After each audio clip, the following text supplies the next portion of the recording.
Well, if you're joining us in reading through the Bible in 30 days, today's reading is Genesis 3, 1 through 24, and the devotion is taken from 3, 1 through 7.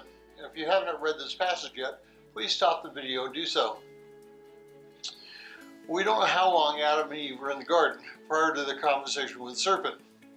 We don't know if this was the first day of creation or if this even was the first conversation that they had. What we do know is the result of the conversation was death.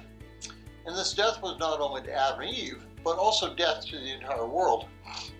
The result of Adam and Eve's sin was instantaneous.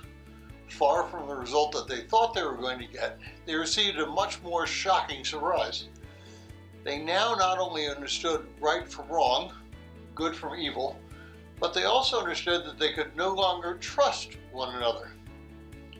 Well, the physical relationship between a husband and a wife should be completely uncluttered.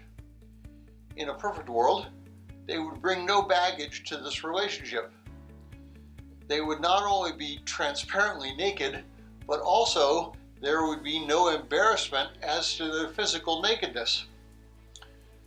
Neither would evaluate the other person based upon fantasy, observed or otherwise, and all of the psychological issues that they are now presented with. Well, Adam and Eve didn't try to cover only their genitals. They succeeded in that.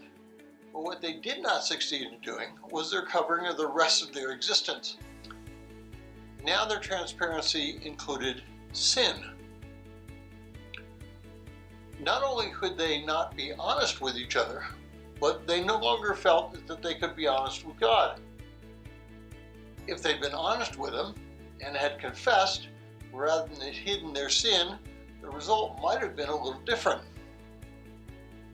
Instead, they chose to hide their blame, and that is the exact same thing that we do as little children. When we do something wrong, we hide and then we blame. But God has provided a way that everything can be restored, and that is through His Son, Jesus Christ.